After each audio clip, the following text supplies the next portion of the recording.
बोलो श्री कृष्ण कन्हैया लाल की, सतगुरु महाराज की, श्री प्राणनाथ प्यारे की, महारानी बाईजुराज की, तीनों पुरी धाम की, समस्त सुंदर साथ की।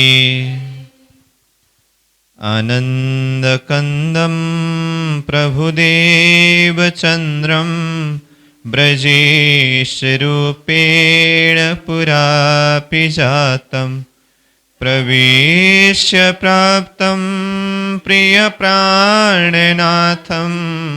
परेश पूर्णं सततं नमामि।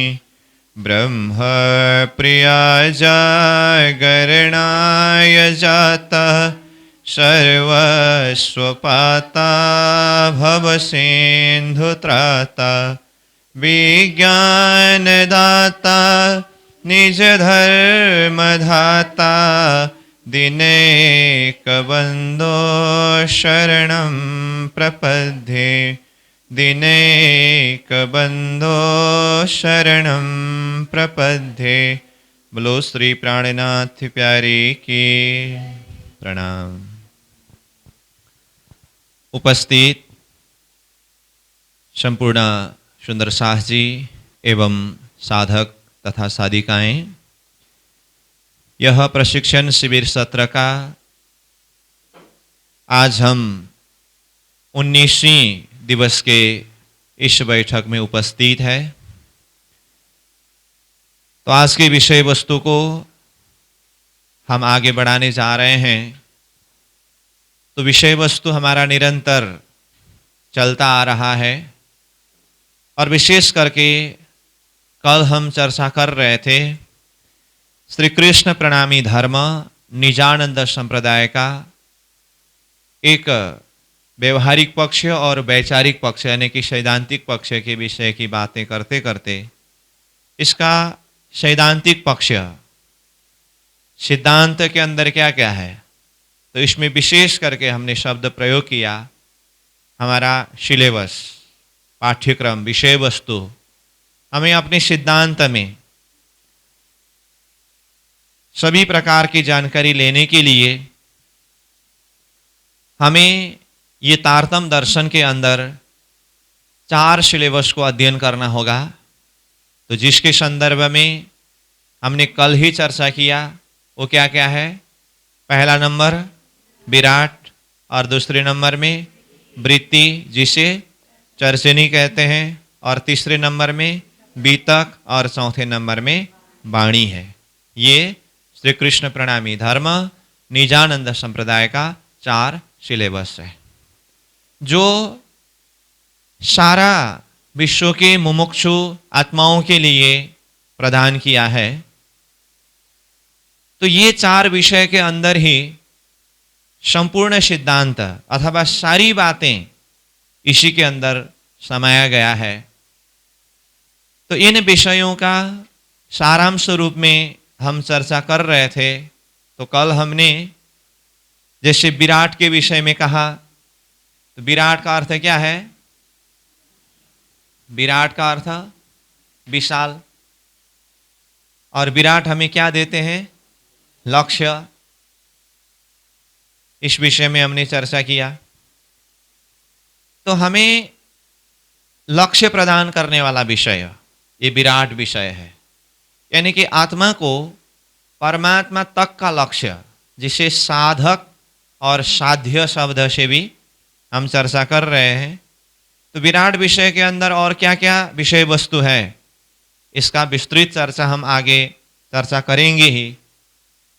तो संक्षिप्त रूप में हम अभी विराट का अर्थ विशाल और ये विराट विषय हमें लक्ष्य प्रदान करते हैं, इस विषय में बातें हो रही थी। और दूसरे नंबर विषय क्या था, वृत्ति। वृत्ति का मतलब वृत्ति को चर्चनी भी कहा, और चर्चनी के अंदर क्या है विषय वस्तु, वो विराट ने जो लक्ष्य प्रदान किया परम धाम। तो ये वृत्ति यानी कि चर्चनी जिस परम धाम का वर्णन, जो 25 पक्ष करके परम धाम ब्रह्म धाम का वर्णन है, ये चर्चनी विषय है।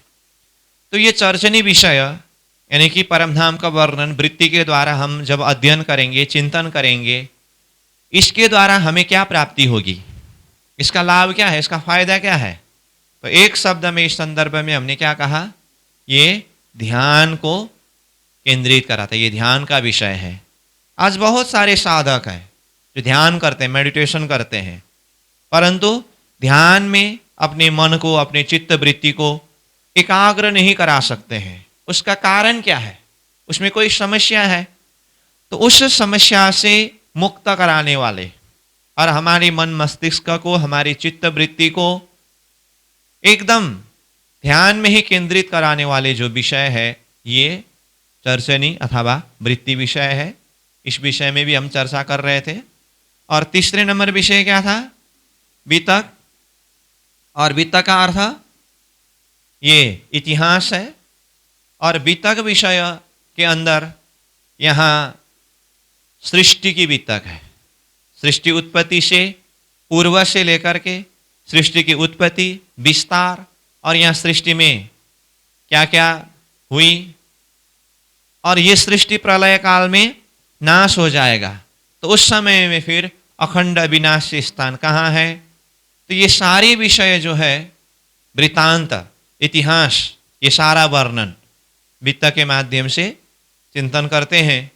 विषय वस्तु बहुत है इसके अंदर, परंतु इसका सार रूप में हमने ये बताया है कि वित्त का विषय अध्ययन करने से, श्रवण करने से उसका सार अथवा उसका फायदा क्या है, हृदय को कोमल बनाता है अथवा हृदय को परिवर्तन कर देता है। कहने का अर्थ, विराट के माध्यम से लक्ष्य प्राप्ति, वृत्ति यानी कि चर्चनी के माध्यम से ध्यान केंद्रित, और वित्त के माध्यम से हृदय कोमल। और चौथा नंबर में क्या है विषय, वाणी। चौथा नंबर में वाणी है। तो कल हम यहाँ तक पहुँचे थे, चौथा नंबर वाणी है। तो वाणी में चौपाई कितने हैं, 18,758 चौपाइयाँ हैं। तो ये 18,758 चौपाई जो तारतम वाणी है, इसका अध्ययन करने से, चिंतन करने से फिर क्या प्राप्ति होगी। तो ये प्रश्न तक हम कल पहुंचे थे और उसी में कल का समय पूरा हुआ। तो आज हम यहीं से निरंतर आगे बढ़ेंगे। कहने का मतलब, हम श्री कृष्ण प्रणामी धर्म निजानंद संप्रदाय का सिलेबस इस विषय में बातें कर रहे हैं। तो हमारा 4 सिलेबस है, विराट, वृत्ति, वितक और वाणी। इस विषय का सारांश चर्चा कर रहे हैं। तो विराट के द्वारा हमें लक्ष्य प्राप्ति होगी, वृत्ति चर्चनी के द्वारा ध्यान केंद्रित होता है, और वितक के माध्यम से हृदय कोमल होता है। अब रही वाणी।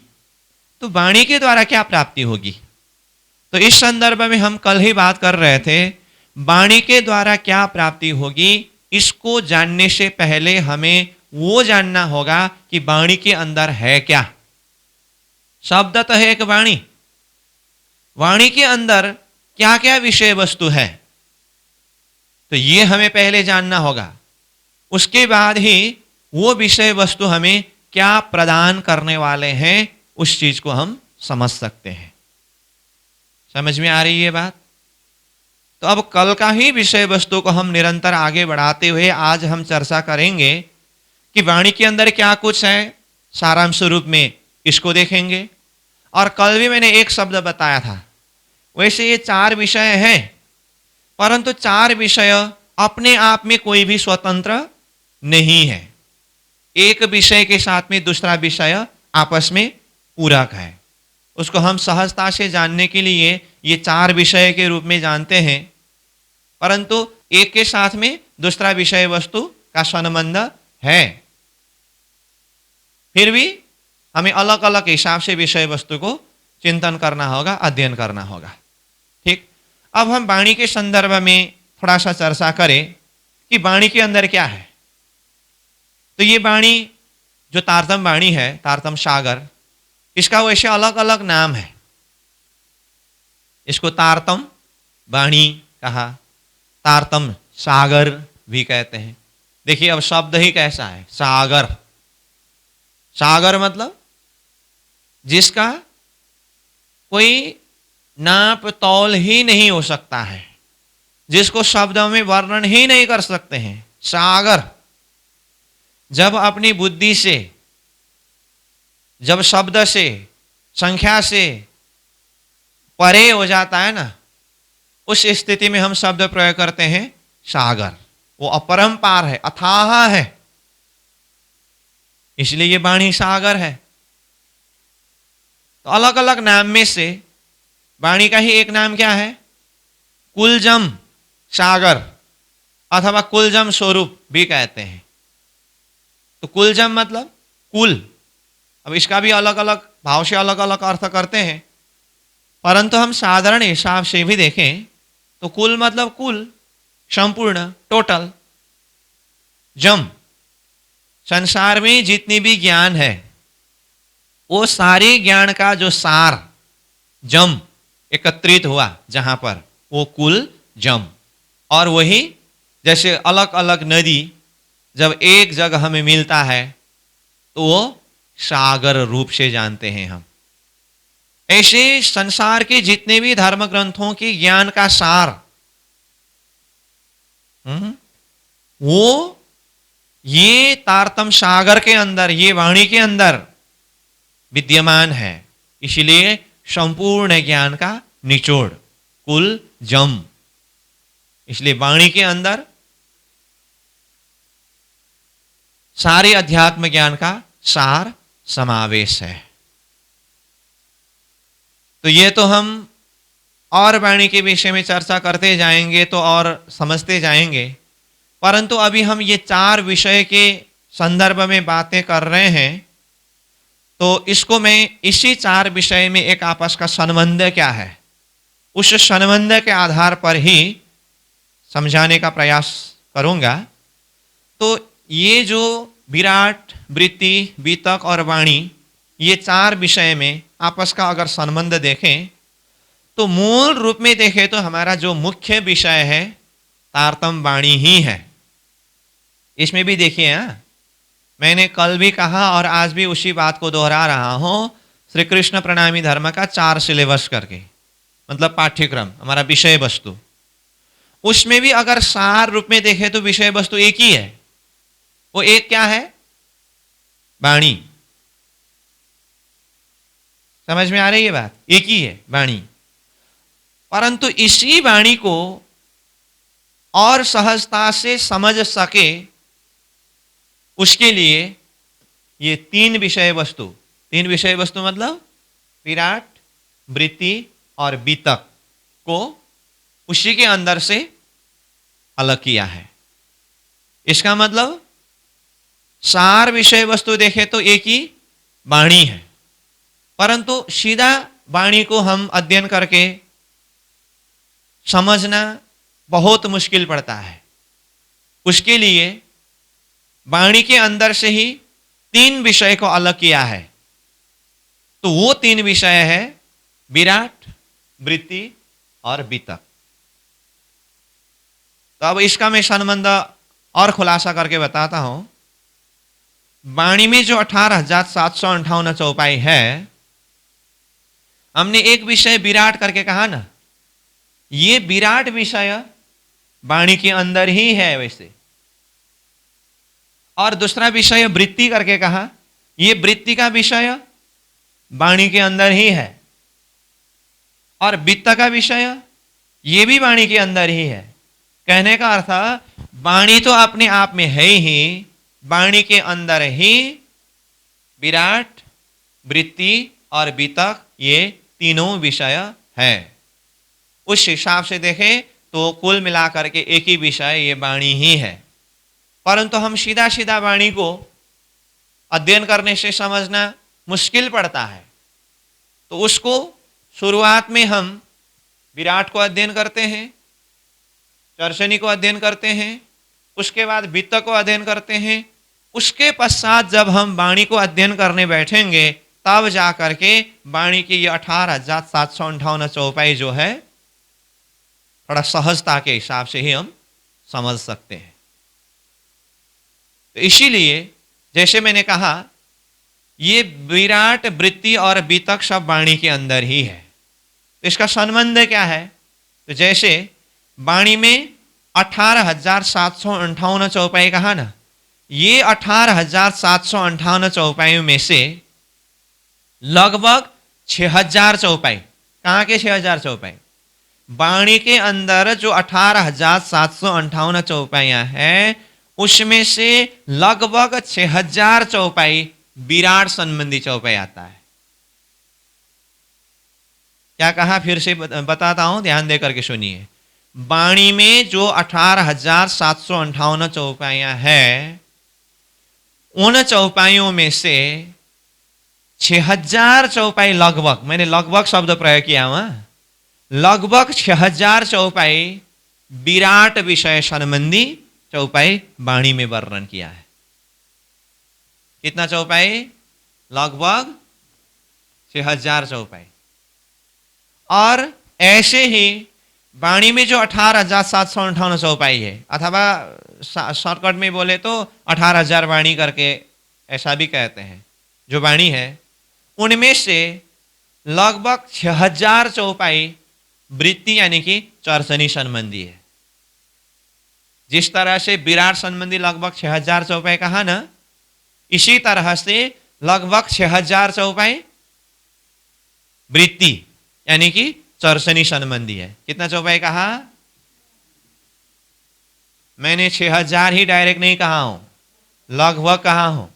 तो लगभग शब्द प्रयोग करने के बाद कुछ चौपाई ज्यादा भी हो सकते हैं, कुछ चौपाई कम भी हो सकते हैं, लेकिन लगभग रेशियो वो है। ठीक उसी तरह से वाणी के जो 18,758 चौपाइयों में से लगभग 6,000 चौपाई जो है वो बीतक संबंधी है। क्या संबंधी? बीतक संबंधी। ये देखिए, लगभग 6,000 चौपाई बीतक संबंधी।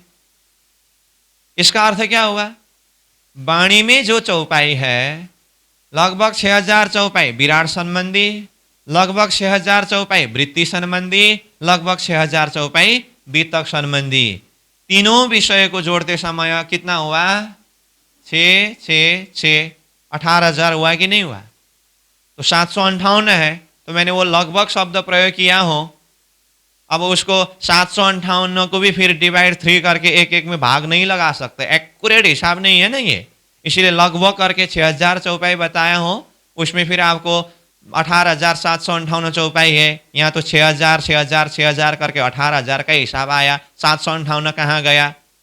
ऐसा नहीं, लगभग के अंदर कुछ कम ज्यादा होगा, मतलब कुल मिलाकर के बाद ये है 18,758 चौपाई वाणी जो है वो 3 खंड में है। 3 खंड क्या क्या है? एक खंड विराट संबंधी, एक खंड वृत्ति यानी कि चर्चनी संबंधी, एक खंड बीतक संबंधी। इसका मतलब क्या हुआ? विराट, वृत्ति और बीतक के विषय जो है वही वाणी के अंदर है।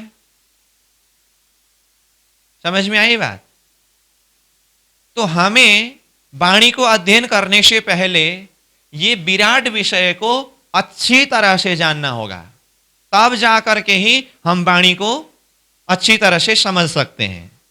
ऐसे ही वाणी को अध्ययन करने से पहले हमें ये वृत्ति विषय, चर्चनी विषय जो है उसको अच्छी तरह से जानना होगा, तब जाकर के ही वाणी के लगभग 6,000 चौपाई जो वृत्ति यानी कि परमधाम संबंधी जो वर्णन है उसको अच्छी तरह से समझ सकेंगे।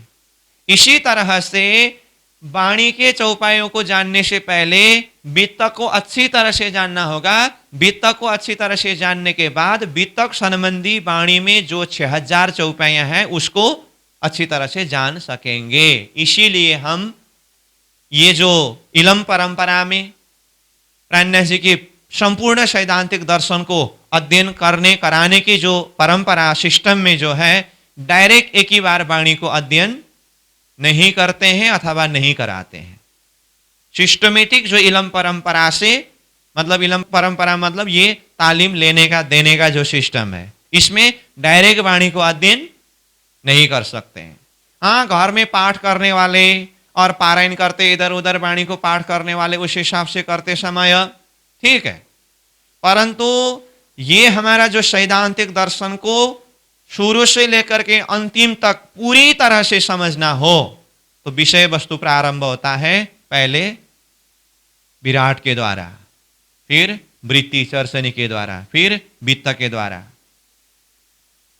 उसके बाद ही वाणी के अंदर प्रवेश हो सकता है। कारण क्या है? विराट को अच्छी तरह से अध्ययन किए बिना, समझे बिना डायरेक्ट वाणी को जब हम अध्ययन करने बैठेंगे तो वाणी में विराट संबंधी कितने चौपाई बोला? 6000 चौपाई है। तो जब विराट ही पता नहीं है तो विराट संबंधी जो 6000 चौपाई का अर्थ कैसे समझेंगे? चर्चनी को अच्छी तरह से समझे बिना डायरेक्ट वाणी पढ़ने के लिए बैठे तो चर्चनी संबंधी वाणी में कितनी चौपाइयां हैं? 6000 चौपाइयां हैं। तो वाणी में जब चर्चनी संबंधी चौपाई आएगी तो उस समय में उसका अर्थ कैसे समझेंगे? और वाणी में वितक संबंधी कितनी चौपाइयां हैं? 6000 चौपाई वितक संबंधी है। तो वितक को समझे बिना, अध्ययन किए बिना सीधा वाणी पढ़ने के लिए बैठ गए तो वितक संबंधी जब चौपाई आएगी तो उस समय में फिर उसका अर्थ कैसे समझेंगे? तो इसीलिए मैंने कल भी कहा था ना, पहले थीम को समझना होगा, कॉन्सेप्ट क्लियर करना होगा। तो विराट अच्छी तरह से समझने के बाद विराट संबंधी 6000 चौपाई वाणी में जब आएंगे बस उसका शब्दार्थ और उसका प्रसंग उतना जुड़ने के बाद अपने आप समझ सकते हैं।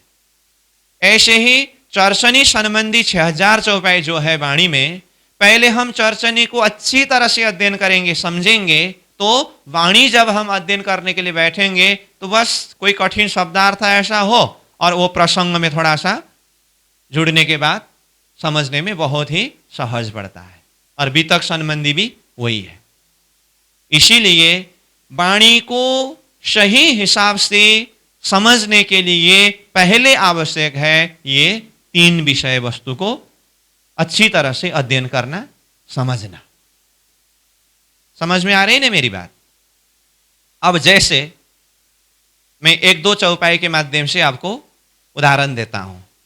जैसे मैंने कहा वाणी में 18,758 चौपाइयां हैं, उनमें से लगभग 6000 चौपाई विराट संबंधी है। अब 1-2 चौपाई में विराट संबंधी चौपाई, वाणी की चौपाई को यहां पर प्रस्तुत करता हूं, जो आप सबको चौपाई याद है। हद्द पार बेहद है, बेहद पार अक्षर, अक्षर पार वतन है, जागे इन घर। ये महामती प्राणनाथ जी की वाणी में 18,758 चौपाइयों में से एक चौपाई है। ठीक, एक चौपाई है। अब हमने विराट को अध्ययन किया नहीं, वृत्ति यानी कि चर्चनी को अध्ययन किया नहीं, और वित्त का अध्ययन किया ही नहीं, सीधा वाणी पढ़ने के लिए बैठ गए। अब वाणी में चौपाई आया, हद पार बेहद है, बेहद पार अक्षर, अक्षर पार वतन है, जागे इन घर। ये एक चौपाई का अर्थ करने के लिए अब कितना मेहनत करना पड़ेगा? हद, हद कहने से कितना एरिया है? बेहद, बेहद कहने से कहां की बात है? उसके पार अक्षर, अक्षर का एरिया कहां है? उससे पार वतन, वतन कहां है? अब ये सारी बातें जब वाणी खोलने के बाद वाणी में एक एक शब्द में हद शब्द आया तो उसके बाद हम हद के विषय में वहां पर व्याख्या करें, बेहद के विषय में वहां व्याख्या करें, अक्षर के विषय में वहां व्याख्या करें, वतन के विषय में वहां व्याख्या करें, तो एक चौपाई व्याख्या करने के लिए कितना दिन लगेगा? समझ में आ रही बात?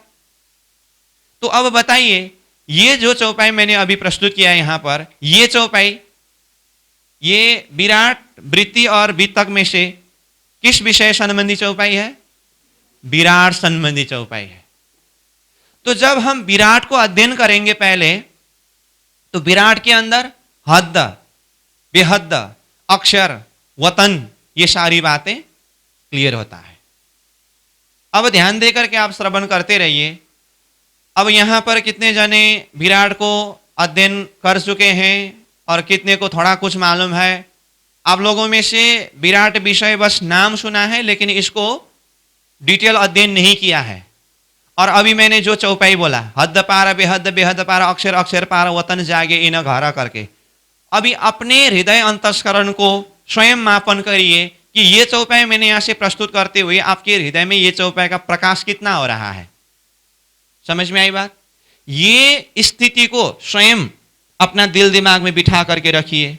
और मैं बार बार बोल रहा हूं, मैं तो अभी ये 4 विषय का सारांश परिचय दे रहा हूं, आगे हमारा मुख्य उद्देश्य है विराट विषय के अंदर प्रवेश करना। तो इसका मैं बाद में वर्णन करते करते करते विराट के विषय में कुछ हद तक आगे हम वर्णन करेंगे, एक कॉन्सेप्ट बिठाने के लिए। तो एक बार ये थीम सब क्लियर होने के बाद फिर मैं यही चौपाई उच्चारण करूंगा। यही चौपाई मतलब कौन सा चौपाई?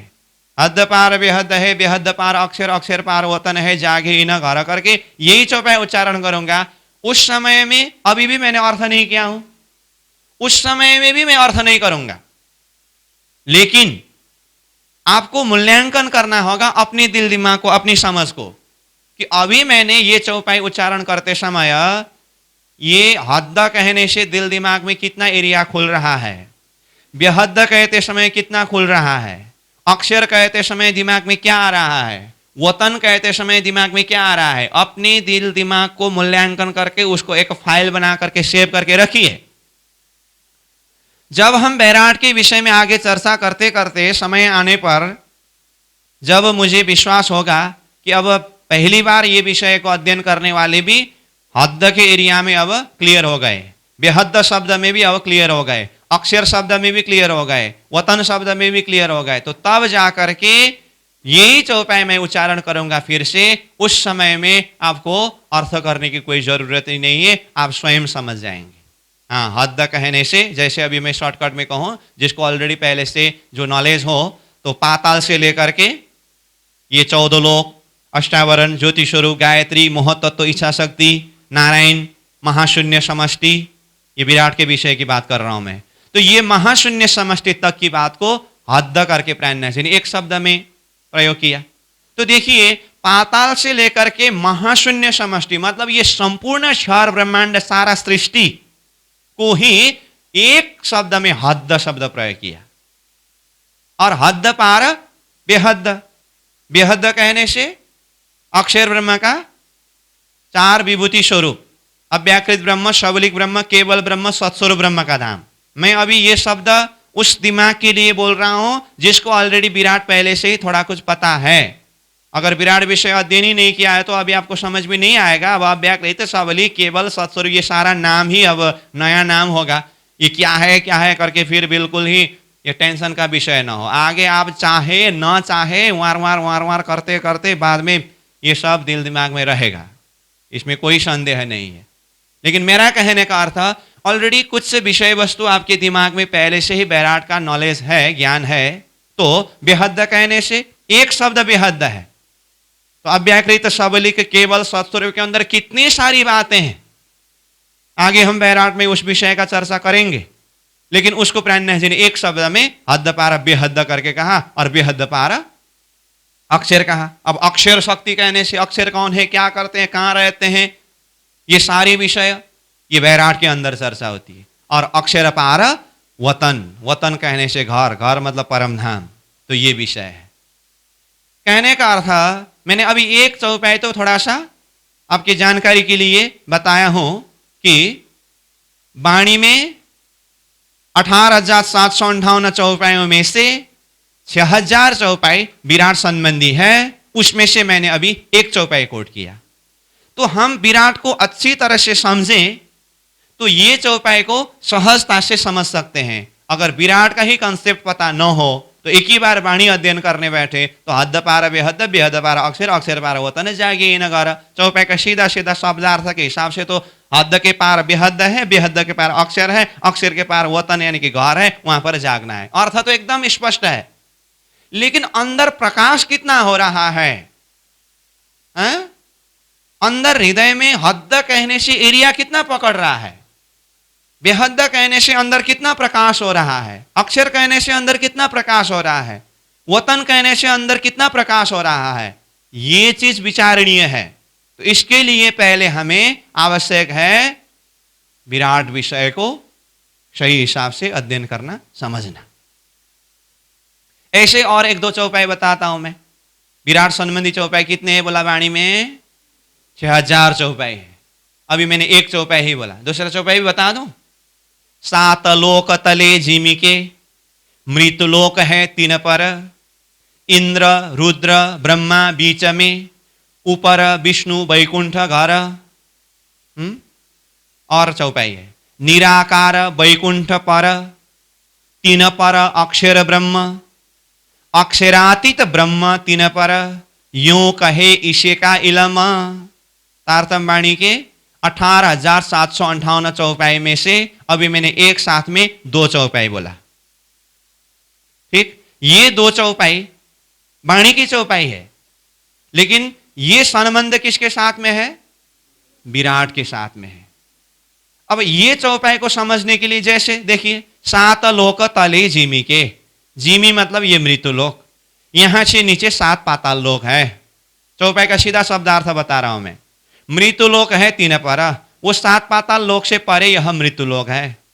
और मृत्यु लोक से भी ऊपर जाते समय इंद्र रुद्र ब्रह्मा, इंद्र मतलब इंद्र भगवान इंद्र जी स्वर्ग के राजा, रुद्र महादेव जी, ब्रह्मा भगवान ब्रह्मा जी, ऊपर विष्णु वैकुंठ गौर, इन सबसे ऊपर भगवान विष्णु के वैकुंठ गौर है। देखिए तो पाताल से लेकर के वैकुंठ तक, यानी कि 14 लोक ब्रह्मांड का सारा वर्णन प्राणनाथ जी ने एक चौपाई में किया।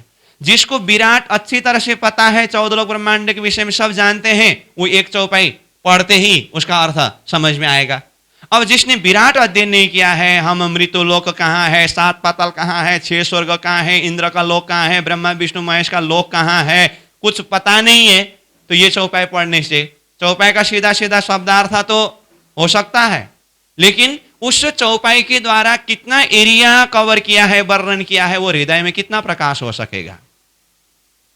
और इसी का कंटिन्यू दूसरा चौपाई बोला था मैंने, निराकार वैकुंठ पर। इसका अर्थ क्या है? वैकुंठ से भी परे निराकार ब्रह्म का धाम है। 3 पर अक्षर ब्रह्म, वो निराकार से भी परे अक्षर ब्रह्म का धाम है। अक्षरातीत ब्रह्म 3 पर, वो अक्षर ब्रह्म के धाम से भी परे अक्षरातीत ब्रह्म का धाम है, परमात्मा का धाम है। यो कहे ईशे का इलम, ईशे यानी कि सदगुरु श्री देवचंद्र जी महाराज का, इलम मतलब तारतम ज्ञान, इस तरह से कहते हैं। देखिए तो 2 चौपाई में प्राणनाथ जी ने पाताल से उठा करके परम धाम में पहुंचा दिया। तो इसको जानने के लिए पहले, इसको मतलब ये चौपाई को जानने के लिए पहले हमें जानकारी क्या होना चाहिए? विराट। 3 चौपाई बोला अभी तक मैंने, और चौपाई बोल दूं प्राणनाथ जी की चौपाई।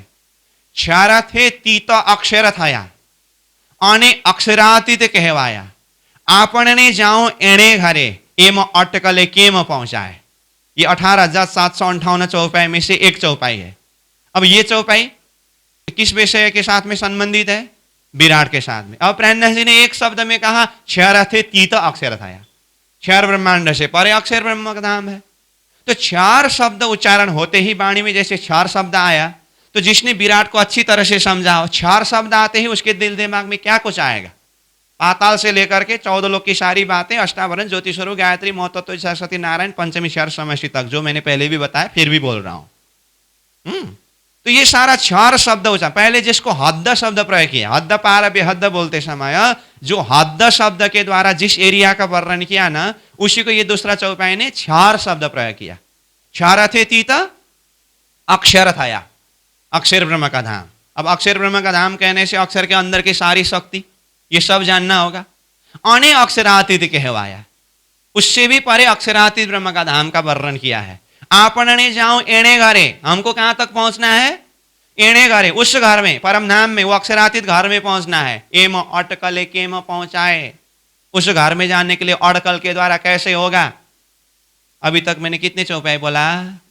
4 चौपाई बोला। आपने याद किया? इन 4 ही चौपाई ने लक्ष्य दिया है परम धाम का।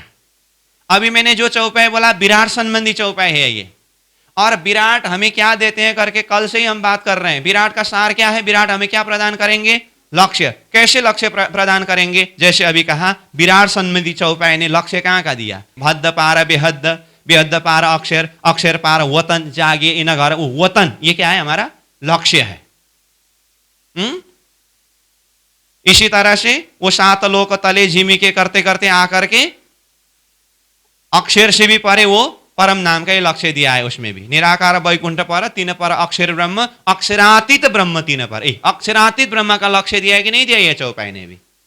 क्षर थे ते तो अक्षर थाया અને अक्षरातीत कहवाया, अक्षरातीत कहवाया, अक्षरातीत का लक्ष्य दिया है कि नहीं दिया? तो अभी मैंने जो 4 चौपाई विराट संबंधी चौपाई बोला, तो ये सारे चौपाई वो अक्षरातीत परमधाम, वो परमधाम परमात्मा स्वरूप का ही लक्ष्य दिया है। इसीलिए इन सारी बातों की जो सार शब्द में मैंने कहा, विराट हमें लक्ष्य प्रदान करते हैं। तो ऐसे ही हो मेरी वासना तुम चलो अगम के पार, अगम पार अपार पार तहां है तेरो करार, तू देख निज दरबार अपन सूरत यही संभार। ये महामती प्राणनाथ जी की वाणी 18,758 चौपाई में से एक चौपाई है। अब ये चौपाई को समझने के लिए पहले हमें क्या समझना पड़ेगा? विराट को समझना पड़ेगा। संबोधन किया किसको? परमधाम से आई हुई ब्रह्म वासना को, और कहा हो मेरी वासना तुम चलो अगम के पार। अब अगम का पार मतलब गम का एरिया कितना है? गम मतलब शुद्धि होना, अगम मतलब जिस विषय में हम जान ही नहीं सकते हैं, मतलब वो जागृत एरिया, बेहद एरिया, उससे भी परे जाना है हमें। अगम पार अपार पार, अगम मतलब बेहद भूमि, उसके पार अक्षर, अपार पार उससे भी पार अक्षरातीत, तहां है तेरो करार, वहां पर तुम्हारा करार यानी कि आनंद का स्थल है। तो ये चौपाई ने भी क्या लक्ष्य दिया? वही तू देख निज दरबार अपनो, तुम अपने निज दरबार को देखो, निज घर को देखो। तो ये चौपाई ने भी क्या दिया? लक्ष्य ही दिया।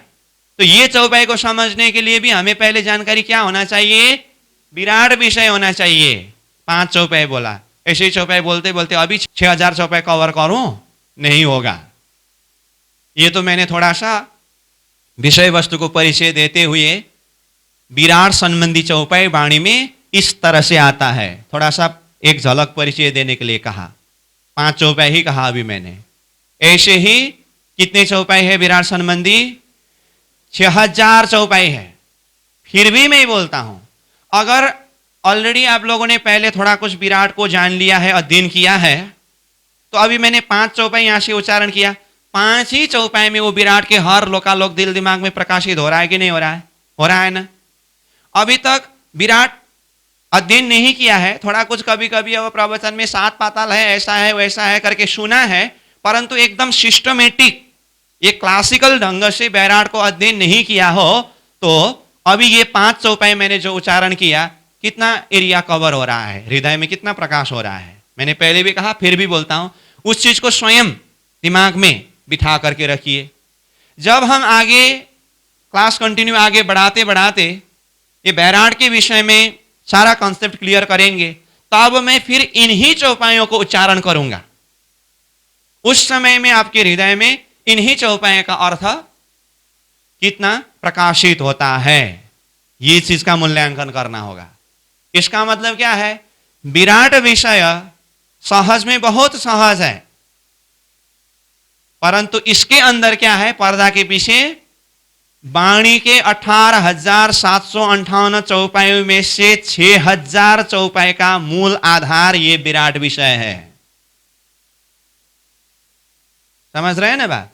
इसीलिए हम यहां पर विराट विषय अध्ययन करेंगे। इसका मतलब वाणी में 6,000 चौपाई अध्ययन कर रहे हैं। कितने जाने क्या कहते हैं, हम तो वाणी पढ़ने के लिए आए थे, ये विराट विराट किस में उलझा रहे हैं। विराट अध्ययन करना वाणी पढ़ने से वंचित करा करके उलझाना नहीं है।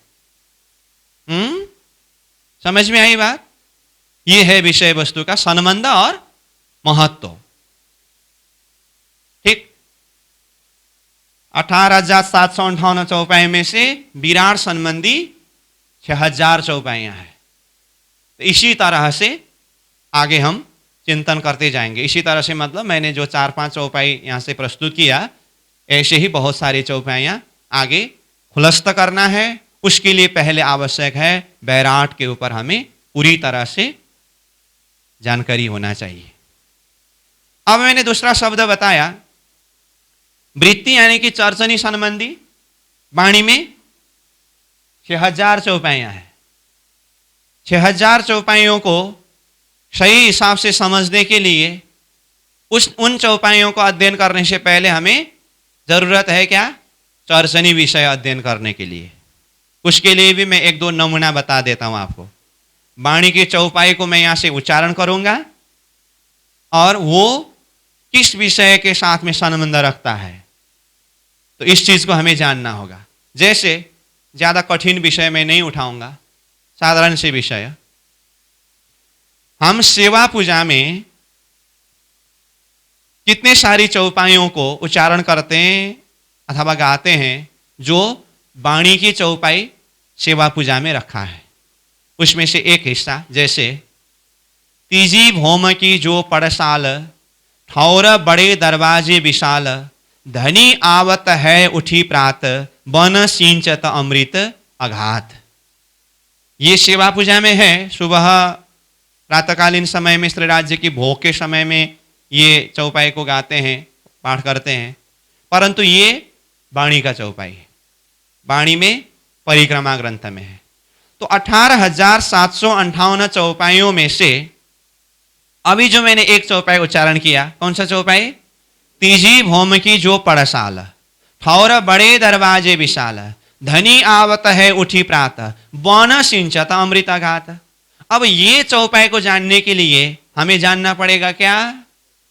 परमधाम का वर्णन, यानी कि चर्चनी। जैसे यहां पर शब्द प्रयोग किया तीजी भौम, जिसको परमधाम नाम ही पता है।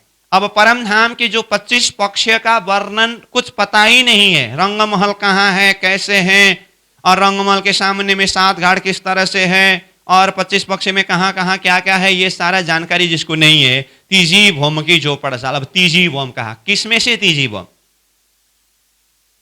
अब वो सोचेगा अपना घर तो 2 मंजिल का ही है, यहाँ तो 3 भौम की बात आई, ऐसा करने से तो नहीं होगा। तो जिसको जानकारी होना पड़ेगा, 25 पक्ष परमधाम का मध्य केंद्र बिंदु में रंगमहल है। रंगमहल 9 भौम 10वीं आकाशी युक्त है, जिसमें प्रत्येक भौम की अपनी अपनी विशेषताएं हैं। उसमें से तीसरी भौम की विशेषता पड़साल है। पूर्व दिशा जो दरवाजा के हाथ में ऊपर चबूतरा, दहलान और झरोखा मिलकर के विशाल पड़साल बना हुआ है। अभी मैं ये शब्द प्रयोग कर रहा हूं ना, इसमें भी आप जो पहले थोड़ा कुछ चर्चनी अध्ययन किए हैं, आपके दिमाग में हाँ चबूतरा, दहलान, झरोखा बोलते ही दिमाग वहीं पर पहुंच गया।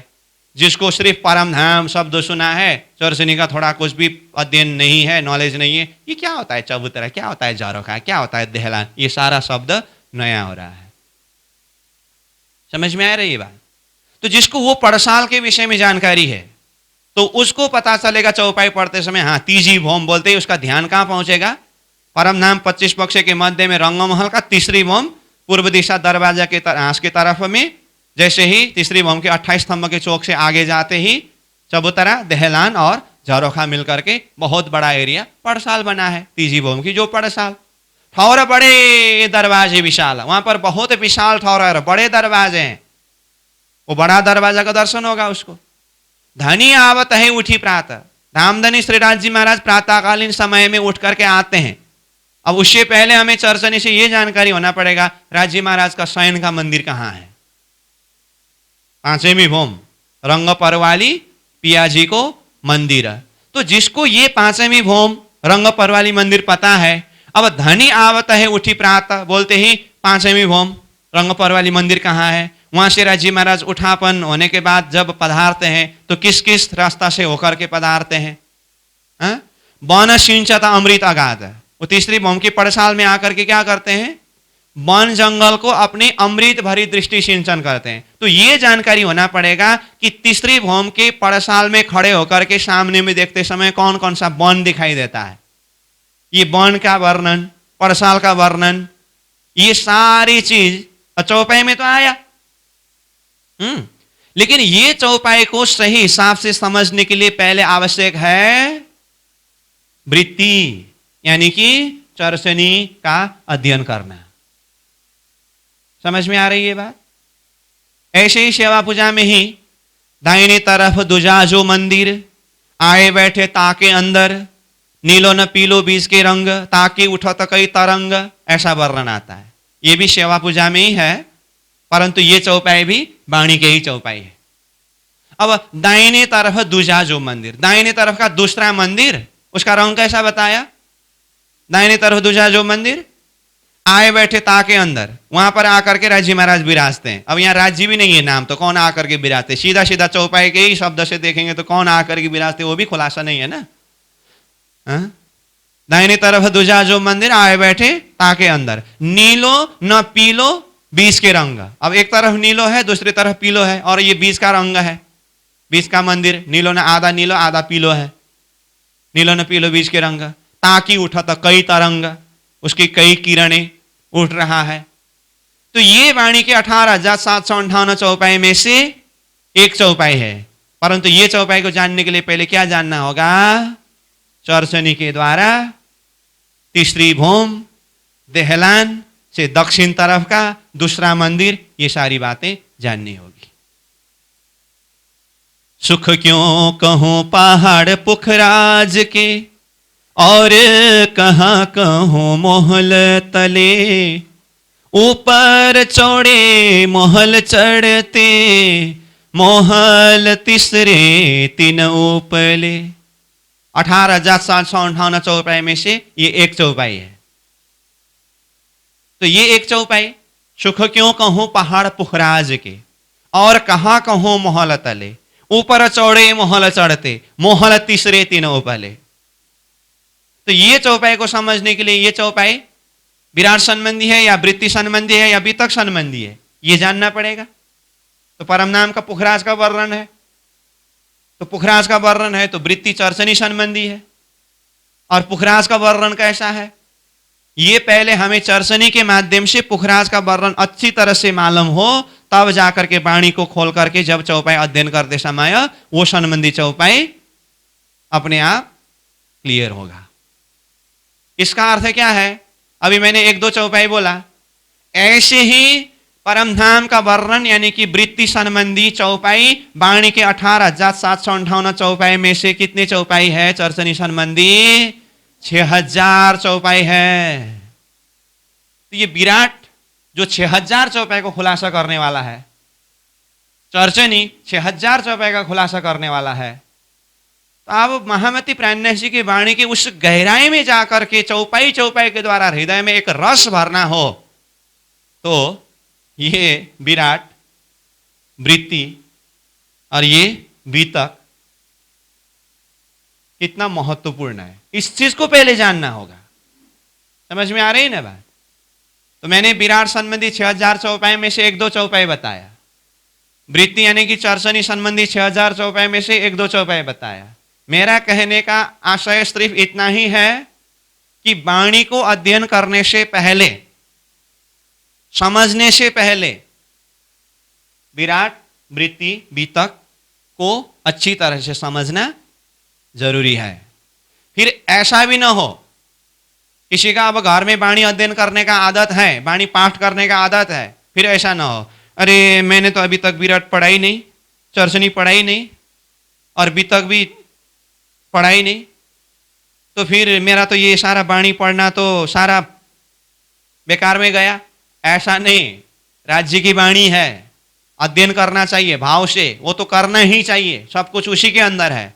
परंतु मेरा कहने का अर्थ एकदम इन एक एक चौपाई के माध्यम से अपने हृदय के अंदर रस भरने के लिए, उसका लज्जत लेने के लिए, उसका आनंद लेने के लिए, जब इसका जो गुरु परंपरा में एक सिस्टमेटिक हिसाब से सीखने सिखाने की जो बात होती है, उस हिसाब से आते समय ये सिस्टम बता रहा हूं मैं, जिसका जो अपने भाव के हिसाब से जो वाणी पाठ करने का जो आनंद लेने का जो है, वो तो बहुत अच्छी बात है, भाव सबसे बड़ी बात है, लेकिन यहां समझ और लज्जत की बात मैं बता रहा हूं। ठीक, ऐसे ही अब आइए वितक। वितक संबंधी चौपाई वाणी में कितने हैं? 6,000 चौपाई है करके कहा। जैसे उसका एक दो नमूना बताता हूं मैं। पहला नंबर तो प्राणनाथ जी ने वाणी को ही वितक शब्द प्रयोग किया। कलश ग्रंथ को खोलिए, हिंदी कलश जो पहला प्रकरण का पहला चौपाई में ही क्या कहा, सुनियो वाणी सुहागनी होती जो अकथ अगम सो बीतक कहूं तुमको उड़ जासी सब बारम। इसीलिए स्वयं वाणी को ही प्राणनाथ जी ने अकथ अगम ये तुम्हारा बीतक है करके कहा। ठीक, तो ये बीतक है। और वाणी में बीतक संबंधी चौपाई को देखेंगे तो प्रकट वाणी तो पूरा बीतक है। प्रकट वाणी मतलब प्रकाश हिंदी ग्रंथ का अंतिम प्रकरण में प्रकट वाणी है ना, 112 चौपाई है ना जिसमें, तो वो प्रकट वाणी तो पूरा बीतक है। अब लीला हम जाहिर करे ज्यो सुख सैया हृदय धारे पीछे सुख होशी सवन्न पसरसी 14 भवन्न करके सारा चौपाई है। और उसमें इत ही बैठे घर जागे धाम पूर्ण मनरथ हुए सब काम धनी श्री मामती हंसताली दे साथ होटा हंसता सुख ले तक सारा बीतक उसी के अंदर है। उसमें सृष्टि विस्तार होने की बात है और ब्रजमंडल में सखियां किस तरह से आए, ब्रजलीला किस तरह से हुई, और रास मंडल में क्या हुआ, जागनिक ब्रह्मांड में उमरकोट में महतो मेहता के घर में श्री देवचंद्र जी किस तरह से आए, फिर आए श्री देवचंद्र जी नौतनपुरी सुख सवन को देने देह धरी, प्रकटवाणी की चौपाई वाणी की चौपाई है, बीतक संबंधी है ना। फिर 3 बेर किस तरह से दर्शन दिया, गांगजी भाई किस तरह से आए, उन्होंने किस तरह से आश्चर्य प्रकट किया, फिर उनको धाम की खजाना सुना करके कैसे विश्वास दिलाया, फिर सदगुरु के समय में जागनी किस तरह से हुई, इंद्रावती आत्मा किस तरह से आए, उनके हृदय के अंदर पंच शक्ति क्या क्या है, उनके द्वारा जागनी का प्रकाश किस तरह से हुआ। तो सारी जागनी लीला तक की सारी बातें वो वित्त के अंदर ही है। ठीक, तो इस तरह से वाणी के अंदर 18,758 चौपाइयों में से 6,000 चौपाई बीतक संबंधी है करके कहा मैंने। उसमें जैसे कहा प्रकट वाणी तो पूरा बीतक है करके, बाकी अच्छा 1-2 बता देता हूं। जैसे 18,758 चौपाई में से एक चौपाई जो पहले लई हक के दिल में पीछे आए माहे नूर ता पीछे हादी रूहन में ये जो हुआ जहूर, ये वाणी का चौपाई है। अब ये वाणी की जो चौपाई है प्रसंग संबंध किसमें है, ये बीतक में। परम नाम के अखंड दिव्यानंद में हम आत्माएं रमण करते करते जब हम आत्माओं ने परम धाम के राज्य की पातशाही और वाहिदत का इशक को समझ नहीं सका तो राज्य महाराज ने खेल दिखाने की बात अपने दिल में लिया। कब की बात है ये, परम नाम के हिसाब से आज की बात है ये मैं बिल्कुल ही विषय वस्तु के परिचय के प्रसंग में सार भूमिका की बात बता रहा हूं।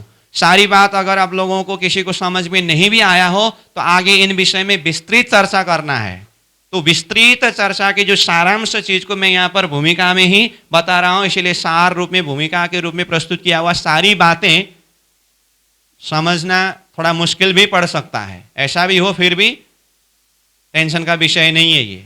तो मैं कौन सा चौपाई बोल रहा था, जो पहले ले हक के दिल में, राज्य महाराज ने पहले दिल में लिया क्या, मैं सखियों को खेल दिखाऊंगा, ये खेल दिखाऊंगा करके दिल में लेना।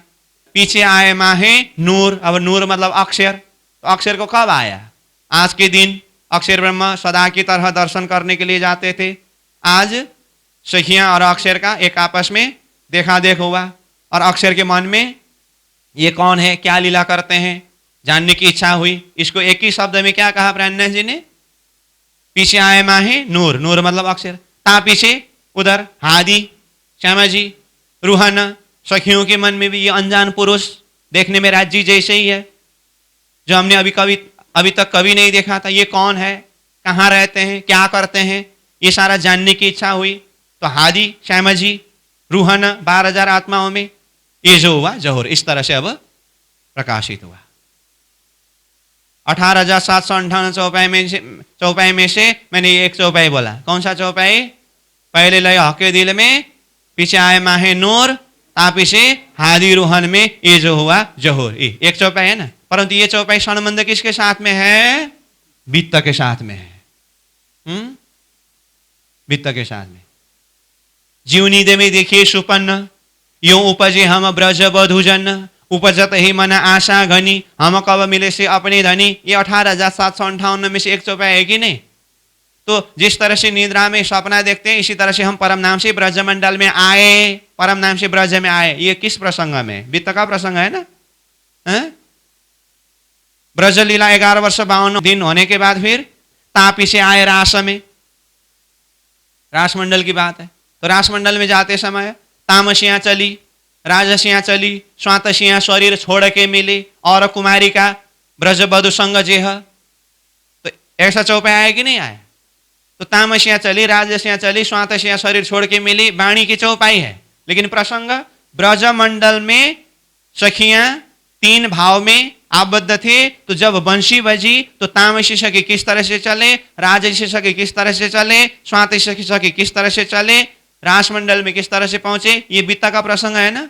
हाँ, तो बीता का प्रसंग वाणी की चौपाई में आ रहा है। तो ऐसे ही पूरा 18,758 चौपाई के अंदर 6,000 चौपाइयां जो है, जो बीतक के साथ में संबंधित चौपाई है। तो उन चौपाइयों को सहजता के साथ में समझने के लिए पहले हमें आवश्यक है बीतक विषय को अच्छी तरह से समझना। समझ में आ रही है ना बात? हाँ, अब मैं फिर इसको सार बताता हूं। विराट विषय हमें लक्ष्य प्रदान करते हैं, वृत्ति विषय हमें ध्यान को केंद्रित कराते हैं, बीतक विषय हमें हृदय को कोमल बनाता है। हालांकि विराट विषय का ग्रंथ अलग है, विराट विषय का ग्रंथ अलग है। वो ग्रंथ के विषय में आगे हम विषय अंदर प्रवेश होते समय पूर्ण रूप से परिचय देंगे और उसी ग्रंथ के आधार पर अध्ययन करेंगे। उसका नक्शा है, वर्णन किया हुआ किताब है। चरचनी का भी नक्शा है, वृत्ति रूप में वो वर्णन किया हुआ किताब है। और बीतक का अलग शाही बीतक ग्रंथ है। होते हुए भी इसी के आधार पर वाणी में 18,758 चौपाई में से 6,000 चौपाई विराट संबंधी है, 6,000 चौपाई चरचनी संबंधी है, 6,000 चौपाई बीतक संबंधी है। तो ये तीनों विषय का वाणी के साथ में संबंध के विषय में बात बता रहा हूं मैं। अब इतना कहने के बाद मैंने प्रश्न कहां से शुरू किया था? जिस तरह से विराट लक्ष्य देते हैं, वृत्ति ध्यान को केंद्रित कराते हैं, बीतक हृदय को कोमल बनाते हैं, ऐसे ही वाणी क्या करते हैं? प्रश्न ये था ना? तो तब मैंने कहा था वाणी क्या करते हैं कहने से पहले हमें वाणी के अंदर विषय वस्तु क्या है उसको पहले जानना होगा करके कहा था। तो विषय वस्तु वाणी के अंदर क्या है? जो विराट में है वही वाणी में 6,000 चौपाई में है, जो वृत्ति यानी कि चरचनी में है वही वाणी में 6,000 चौपाई में है, जो बीतक में है वही वाणी में 6,000 चौपाई में है। इसलिए वाणी क्या करते हैं? सब कुछ करते हैं। वाणी क्या करते हैं? सब कुछ करते हैं। अब पूछना है वाणी क्या नहीं करते हैं? विराट संबंधी 6,000 वाणी के चौपाई लक्ष्य देते हैं, चरचनी संबंधी वाणी के 6,000 चौपाई ध्यान को केंद्रित कराते हैं, बीतक संबंधी 6,000 चौपाई हृदय को कोमल बनाता है, भावुक बनाता है। वाणी वही करते हैं। वाणी के अंदर तो सब रस है ना, इसलिए वाणी सागर है। तो ये हुआ विराट, चरचनी, बीतक और वाणी का आपस में संबंध। मैंने पहले ही कहा ना विषय एक आपस में पूरक है करके। हाँ, अब मैंने इतना कहा तो किसी के मन में ये जिज्ञासा भी हो सकता है, इसीलिए मैं उसको भी क्लियर करा देता हूं। अच्छा, इसका मतलब वाणी संबंधी 6,000 चौपाई विराट संबंधी 6,000 चौपाई वाणी में है, वृत्ति संबंधी 6,000 चौपाई वाणी में है, बीतक संबंधी 6,000 चौपाई वाणी में है। तो हम ये 3 विषय को अलग क्यों अध्ययन करें? मेहनत थोड़ा ज्यादा करना पड़ेगा, वो ठीक है, लेकिन डायरेक्ट वाणी को अध्ययन करें। तो डायरेक्ट वाणी को अध्ययन करने से विराट भी उसी के अंदर आया, वृत्ति भी उसी के अंदर आया, बीतक भी उसी के अंदर आया। किसी का ये भी चॉइस हो सकता है, ये भी मत हो सकता है। 4-4 विषय करके क्यों विस्तार करे? एक वाणी पकड़ने के बाद तीनों विषय उसी में आया, ये भी होगा। और दूसरा ये भी मत हो सकते हैं जब विराट को अध्ययन किया, चर्चनी को अध्ययन किया और बीतक को अध्ययन किया, तो फिर वाणी में वही विराट विषय 6000 वर्णन है, चर्चनी विषय 6000 वर्णन है, बीतक विषय 6000 वर्णन है, तो अलग सा विषय तो नहीं है। तो हमने विराट सीख लिया, चर्चनी सीख लिया, बीतक सीख लिया, हो गया, वही बात तो वाणी में है, फिर दोहरा करके उसको पढ़ने की क्या जरूरत है? ऐसा भी हो सकता है। मैंने दो मत के विषय में बात बताया। एक, डायरेक्ट वाणी को अध्ययन करें तो तीनों विषय उसी के अंदर है, तो तीन विषय अलग से क्यों पढ़े? एक, तीन विषय को जान लिया तो वही विषय फिर वाणी में रिपीट क्यों करें? ऐसा भी हो सकता है। अब इसके लिए मैं एक उदाहरण दे करके बताता हूं। विराट, वृत्ति और बीतक, ये तीन विषय, और वाणी एक विषय कहो या चौथा विषय कहो, इसमें आपस में भाव क्या है, संबंध क्या है? जैसे देखिए, एक घर बनाना है अथवा मंदिर बनाना है। अब यहाँ पर मैं सिर्फ घर ही बोलूँ तो अब हमारे कितने साधक साधिकाएं संसार से एकदम विरक्त होकर के ये घर और हमको कोई मतलब नहीं है, अब हम संन्यास जीवन जीना चाहते हैं करके एकदम मंदिर, साधनालय, कुटी ऐसे दिल दिमाग में बैठा हूँ, तो फिर हम जबरदस्त लौटा करके घर में दिल दिमाग को क्यों लौटाए, है ना? इसलिए जिसको घर पसंद हो तो घर बनाए, जिसको मंदिर पसंद हो मंदिर बनाए। हाँ, तो जो कुछ भी बनाइए वो चॉइस आपका है।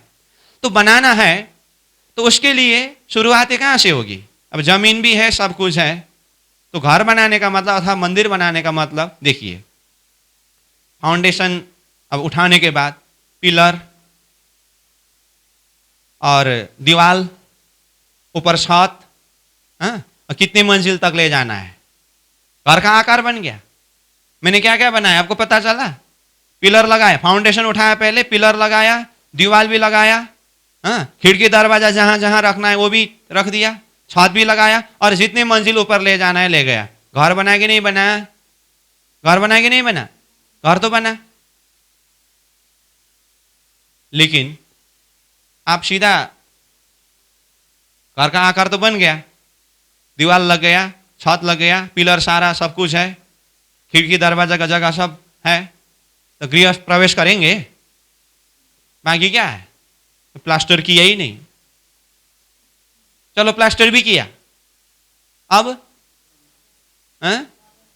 कलर तो किया ही नहीं, कलर भी किया, अब अंदर का सारा सजावट तो बाकी ही है, तब जाकर के घर का कार्य पूरा होता है अथवा मंदिर का कार्य पूरा होता है। ये मैंने उदाहरण दिया। अब इसमें देखिए, घर को एक आकार देने के लिए वो पिलर, छत, दीवार खड़ा किया, वही सबसे बड़ी बात है। अब पिलर खड़ा होने के बाद, दीवार लगने के बाद, वो प्लास्टर करते समय, कलर करते समय, यहां पर थोड़ा सा ये डिजाइन मुझे अच्छा नहीं लगा, इसको चेंज करेंगे, नहीं होगा। वो डिजाइन बन गया तो बन गया, अब उसी को सजावट भरने का ही काम है, बाद में प्लास्टर करना, कलर करना अंदर के सजावट के लिए। तो समझ में आ रही है बात? ऐसे ही वो पिलर खड़ा करके, दीवार लगा करके, छत लगा करके, कितनी मंजिल तक किस डिजाइन में उठाना है, इस आकार का घर देना जैसा सिद्धांत रूपी महल को खड़ा करने के लिए, अपने हृदय में सिद्धांत रूपी महल को एक आकार देने के लिए, मजबूत बनाने के लिए, वो विषय है विराट, वृत्ति और बीतक। ये तीन विषय जो है हमारे हृदय के अंदर एक सिद्धांत रूपी महल को खड़ा करते हैं। लेकिन वो महल में अभी सुंदरता नहीं आया है। क्यों? ये तो सिर्फ पिलर और दीवार, दीवार मतलब वही सीमेंट ईंट लगा करके ही दीवार खड़ा किया और छत लगा है, मंजिल कितना ऊपर जाना है उतना हुआ, लेकिन उसमें क्या बाकी है? प्लास्टर करना, कलर करना, अंदर की सजावट भरना बाकी है। जिस तरह से विराट, चर्चनी और बीतक विषय ने सिद्धांत रूपी महल को खड़ा करने के पश्चात अब उसके अंदर सुंदरता भरने के लिए प्लास्टर करना, कलर करना और विभिन्न प्रकार का सजावट देना, ये वाणी का काम है। समझ में आई बात? विराट विषय ने एक आकार खड़ा किया, उसी को अब 6000 चौपाई सुंदरता भरने का काम करे, रस भरने का काम करेगा। चर्चनी विषय ने एक आकार तो खड़ा किया, अब उसी के अंदर रस भरने का काम वाणी में 6000 चौपाई जो चर्चनी संबंधी चौपाई का काम है। वित्त के द्वारा एक सिद्धांत का आकार तो खड़ा हुआ, अब उसके अंदर रस भरने का, प्रेम भरने का काम वाणी में 6000 चौपाई वित्तक संबंधी चौपाई का काम है। इस तरह से पूरा 18,758 चौपाई, ये पूरा एक सिद्धांत रूपी महल को पूरी तरह से अंदर रस भरने का ये कार्य करते हैं। इसीलिए ये चारों विषय का आपस में ये संबंध है, चारों विषय आपस में पूरक है। समझ में आ रही है बात? अब मैं इन चारों विषय के संदर्भ में एक उदाहरण के द्वारा आपको समझाता हूं। जैसे ये देखिए तो ऊपर क्या घूम रहा है, पंखा है ना। तो ये पंखा का नक्शा कैसा है, देखिए बीच में मोटर है, हाँ, और 3 ये ब्लेड है, और ये घूम रहा है, तब हवा आ रहा है। तो इसमें ये सिद्धांत का संबंध क्या है, ये बीच का मोटर ये वाणी है, और ये एक ब्लेड जो है ना ये विराट है, दूसरा ये ब्लेड है ना ये वृत्ति है, तीसरा ब्लेड है ना ये वित्तक है। समझ में आई बात? तो आपको ये 3 विषय हमने जान लिया, सीख लिया, हो गया। तो एक काम करिए, बीच का मोटर रख दीजिए, 3 ब्लेड को लेकर के घुमाइए और शीतल हवा में बैठिए। संभव है? तो फिर कोई क्या कहते हैं, वाणी के अंदर ही सब कुछ है, तो फिर हो गया, अलग सा विराट सर्जनी वित्त की क्या जरूरत है? ठीक है, घूमने का काम तो मोटर का है ना, 3 ब्लेड को निकाल के रख दीजिए, बीच का मोटर घूमता रहेगा, नीचे बैठे शीतल हवा आएगा आपको।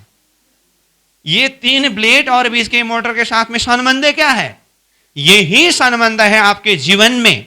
जैसे प्राणनाथ जी ने सुख शीतल करो संसार करके कहा ना, सारा विश्व को सुख शीतल, आत्मा को सुख शीतल प्रदान करने के लिए, वो पूर्ण जागृति के लिए ये वाणी रूपी मोटर बीच में, और इसका जो आधार विषय ये विराट, वृत्ति और वित्तक विषय तीनों ब्लेड की तरह है। ये चारों के आपसी संबंध के द्वारा ही हम उस शीतल हवा को ले सकते हैं। इसी तरह से ये चारों विषय वस्तु के आपसी संबंध में ही पूर्ण आनंद, पूर्ण रस हम अनुभव कर सकते हैं। इसीलिए हमारा ये जो 4 विषय है, विराट, वृत्ति, वित्तक और वाणी, ये हमारा सिलेबस है। एक आपस में विषय वस्तु का सारांश परिचय की बातें की हमने, और विषय वस्तु का एक आपस में महत्व और संबंध के विषय में बातें किया हमने। और इसका भी सार अगर देखें, सेवा पूजा है, थोड़ा समय वो भी जोड़ देता हूं। सेवा पूजा है, सेवा पूजा में क्या है, विराट के विषय भी सेवा पूजा में है, वृत्ति के विषय भी सेवा पूजा में है, वित्त के विषय भी सेवा पूजा में है, वाणी के विषय भी सेवा पूजा में है। समझ में आई बात? अभी तो हमने विराट, सर्चनी, वित्तक और वाणी 4 सिलेबस के विषय में बात किया, और इसके अंदर की जो विषय वस्तु का थोड़ा कुछ परिचय और एक आपस में संबंध के विषय की बातें की। और ये सब का निचोड़ सेवा पूजा के विषय की बात भी है, तो इसको भी हमें थोड़ा कुछ चर्चा करनी है। और इन सारे विषय वस्तुओं को देखते हुए अब एक ही साथ सब विषय तो अब संभव नहीं होता है ना। एक एक विषय को लेकर के आगे बढ़ना होगा, तो इनमें से एक विषय को उठा करके हम आगे बढ़ेंगे। तो अब तक जितना हुआ इन विषयों के ऊपर चिंतन करेंगे, मनन करेंगे। आगे बहुत बड़ा मंजिल खड़ा करना है, उसके लिए ये फाउंडेशन है, ये बेस है। तो आज का समय हमारा पूरा हुआ। कल फिर यहीं से निरंतर आगे बढ़ते हुए फिर आगे के विषय वस्तु के ओर प्रस्थान करेंगे। आज के लिए यहीं पर विश्राम। प्रणाम। पूर्णमदः पूर्णमिदं पूर्णात् पूर्णमुदच्यते पूर्णस्य पूर्णमादाय पूर्णमेवावशिष्यते। प्रणाम।